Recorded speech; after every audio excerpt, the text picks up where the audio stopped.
I sent them a journal of American Doctors Society.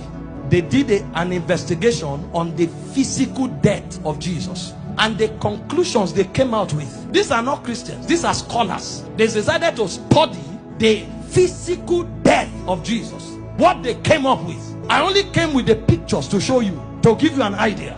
Show me the picture where they tied him to the stick to scourge him. The way they did it was they carried a fat tree, planted it, and locked your hand so that you can't shake. That means when they are scourging you, you can't turn. And they stripped you naked when they scourged you. The cane they used to whip you, they attached bones and metals to it. So anytime they wipe you, it pulled off your skin. There were records that said they whipped somebody like that and the thing tore the intestine and things came out. Somebody else was scourged like that. The whole back was peeled off. They saw bones. That's how the thing enters. They whip you and tear your skin. So every time they wipe you, if they pull it, your skin comes out. So that when they finish beating you, because of the volume of fluid you will lose, you will die of taste. If you don't die of heart failure. This is scourging. And the Romans don't flog 39. It's the Jews that flog 39. The Romans flog until they are tired. So the people beating you, they will beat you until they faint. When they finish scourging you like this, if life remains in you, then mercy spoke for you. After they scourged him, they now took him trekking with the cross for close to 1 kilometer to Golgotha. He lost so much weight that short journey he fell 3 times. He couldn't walk, and nobody would give him anything to drink. Historian said when his face was wiped, blood stains crested the mark of his face on the handkerchief. Everywhere was bleeding.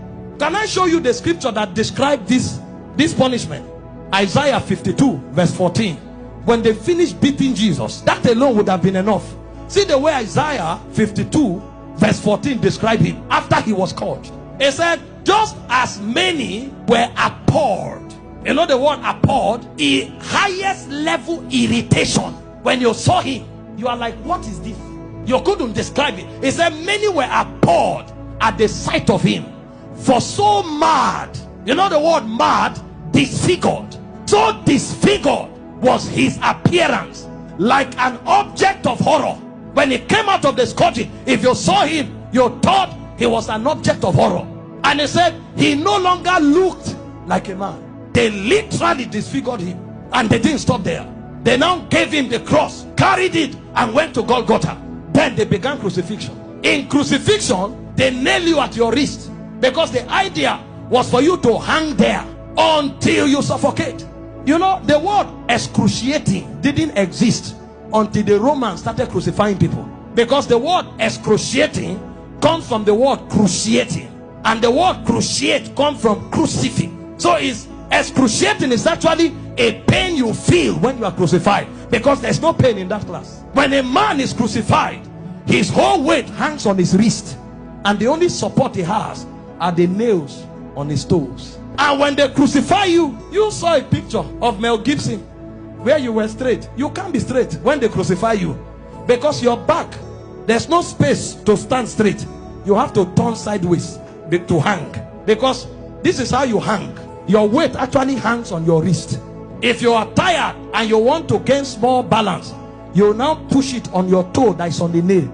That's why when they wanted to kill the criminals, they broke their legs. And the reason is because when you are hanging, your stomach is bent so that your diaphragm can breathe. Air can enter. So Jesus was there for 6 hours. You know what that means?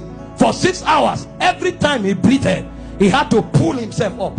So he pulled himself on a nail up to breathe for 6 hours. He will pull up, breathe, go back, pull up for 6 hours. Remember, his back is already torn. So as he's pulling up, he's feeling pains on the wrist, his back is scrubbing on the cross, and his leg is feeling pain. To breathe and go back, every breath was death for you for 6 hours. And they were mocking him at the same time. So there was soulish torture, there was physical torture. As if that's not enough, he carried sin on him. So God was not connected to him at the time. God had to turn away. So there was spiritual torture, soulish torture, bodily torture. So much so that he cried, Eloi, Eloi, lama sabachthani, my God, why hast thou forsaken me? It's like a disconnection between your spirit and your soul. So the man was no longer alive. He died in the spirit before he died in the natural. The level of pain. We don't know what was done for us in 6 hours. And guess what? His mother was there. Can you stand naked before your mother? This is the man that the mother saw do wonders. How come? Imagine when he looked at their faces. See what you'll be interpreting. Some are saying, why? How come? Why can't you do anything today? Then the Jewish people were mocking. Physician, heal yourself. Fake prophet, I thought you said you had miracles. Why don't you come down? The thieves that were on the cross, one was mocking him. So from everywhere. Meanwhile, all the sicknesses on earth were on him on the cross. You have cancer, you say it's painful. He had cancer, diabetes, hepatitis, all that day at the zenith. Because he carried sickness, he carried sin, and he carried the reproach of God. You don't know the reproach of God until you go to hell. So for those 6 hours, he was in hellfire. Until a point came when the price was paid. He looked up and said, I'm thirsty. They gave him vinegar. He said, no, that's not what I'm looking for. I'm looking for the river that flows from the throne of God. I'm looking for that which satisfies indeed. When they didn't have it to offer, he said, it is finished. And he said, Father, unto you I commit my spirit. I commit. Because they couldn't kill him. They couldn't kill. No, you don't kill him. This commandment I've received from my Father. I have the power to lay down my life and to take it up. So he felt all those pains, keeping his life inside him. He had the choice to give up the ghost early. But if he gave up the ghost before the scourging, the sacrifice won't be complete. That's where it is more painful. He had the power to say, no, now I depart. But he kept his life and suffered the pain. From the scourging, to the shame, to the reproach, to the embarrassment, to the flogging, to the crucifixion, until he checked and saw that the sacrifice was complete.